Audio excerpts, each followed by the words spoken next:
Laudetur Jesus Christus, loué soit Jésus-Christ. Je voudrais m'adresser ici à tous les chrétiens qui sont des va-t-en guerre. Bienheureux les artisans de paix, car ils seront appelés fils de Dieu. Matthieu 5, 9, c'est le verset que je convoque. Chers frères et sœurs, le monde crépite et les êtres humains s'entretuent de plus en plus massivement. Je voudrais donc ici revenir sur ce sujet délicat et souvent mal compris, la doctrine catholique de la guerre juste. Que ce soit les batailles mortelles entre les nations, que ce soit des guerres fratricides ou des insurrections armées, les fidèles chrétiens peuvent légitimement se poser la question de savoir si les chrétiens sont autorisés à faire la guerre. Dans un monde marqué par les conflits et les violences, cette question résonne avec urgence. Peut-on, en chrétien, soutenir l'idée qu'une guerre puisse être juste? Quelles sont les conditions? Et surtout, que nous dit l'Évangile? L'histoire de l'Église elle-même est jalonnée de guerres et de conquêtes ou d'autodéfense. Mais l'Esprit Saint n'est pas prisonnier de cette histoire. Il continue de nous enseigner.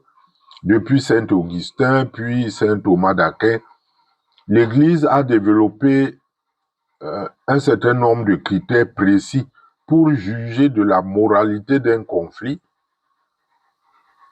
Et il en ressort que pour qu'une guerre soit dite juste, il y a 3 conditions qui doivent absolument être réunies. D'abord, la guerre doit être déclarée ou provoquée ou convoquée par une autorité légitime. Seule une autorité publique qui détient le mandat de son peuple peut déclarer la guerre. 2. Une cause juste. La guerre doit répondre à une injustice grave, comme par exemple une agression d'un peuple étranger ou une oppression. En même temps, il faut la 3e condition, celle d'une intention droite. La finalité doit être toujours le bien commun, le bien du peuple. Jamais la vengeance ni la poursuite des intérêts individuels, des intérêts d'un clan ou d'une personnalité. À cela s'ajoutent donc des exigences modernes, parce que le monde évolue. Comme la paix peut évoluer ainsi, la guerre peut elle aussi évoluer. La guerre doit être le dernier recours, c'est-à-dire qu'on a tout essayé. On a fait des tentatives de médiation de toutes sortes sans succès, de l'intérieur du pays comme à l'international. Les moyens employés doivent être proportionnés. On ne tue pas une mouche à l'aide d'une grenade. Et ça, on le voit au niveau international, c'est d'actualité. 3e nouveau critère, il faut une probabilité raisonnable de succès. On ne peut pas faire la guerre au hasard en comptant sur des paramètres qu'on ne maîtrise pas. A-t-on mesuré tous ces paramètres qui permettent d'être sûr d'atteindre rapidement son objectif de paix? Et surtout, et là c'est peut-être le plus difficile, la protection des civils. Il faut s'assurer que les civils seront protégés. Ne pas les considérer comme des cibles. La guerre est une tâche affectée à une tranche précise de la population qui est bien formée en conséquence. Ces critères sont détaillés dans le catéchisme de l'Église catholique, particulièrement au numéro 2309. Cela se retrouve aussi dans le compendium de la doctrine sociale de l'Église au paragraphe 502. Mes frères et sœurs, depuis le Concile Vatican II, une sorte de conversion est en marche sur ce sujet. Le Concile nous enseigne et nous dit carrément qu'il faut bannir la guerre. Bannir la guerre. Pour ceux qui peuvent lire, je donne la référence dans Gaudium et Spes au paragraphe 82.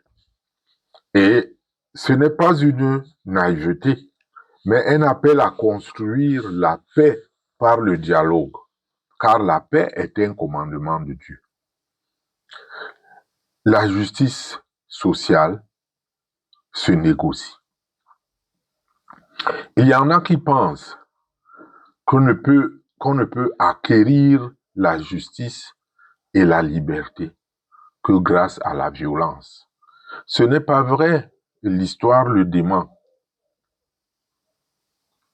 En fait, la paix est un indice de civilisation.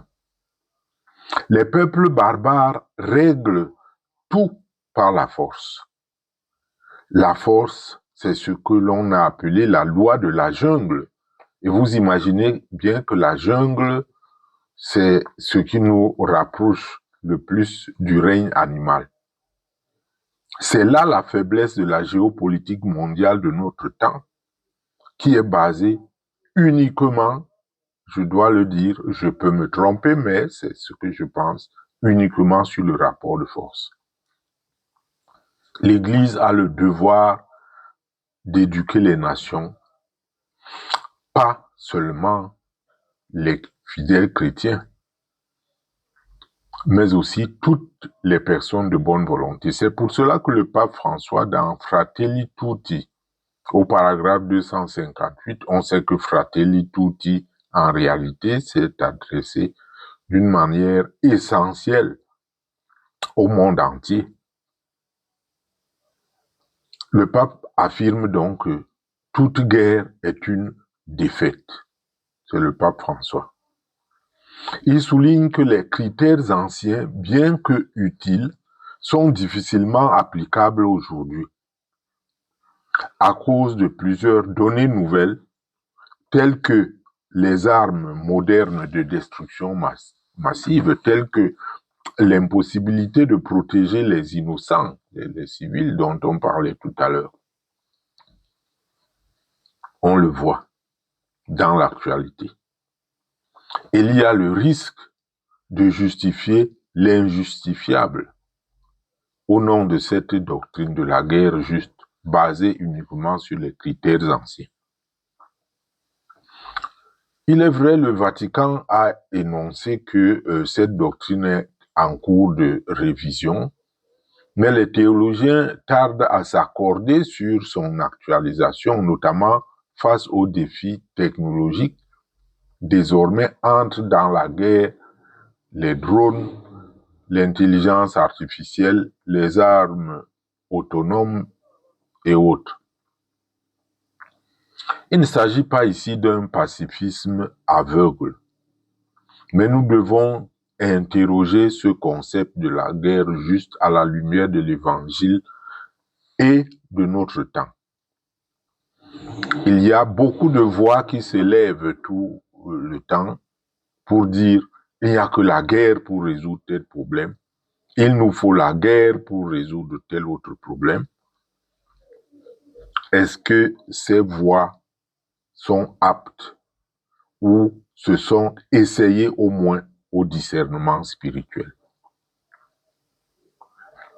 La question n'est pas peut-on faire la guerre de façon morale? On sait bien que il y a un droit de la guerre, mais c'est pas ce qui nous préoccupe. Que chaque chrétien soit invité par le Seigneur à devenir un artisan de paix. Voilà le commandement de Dieu.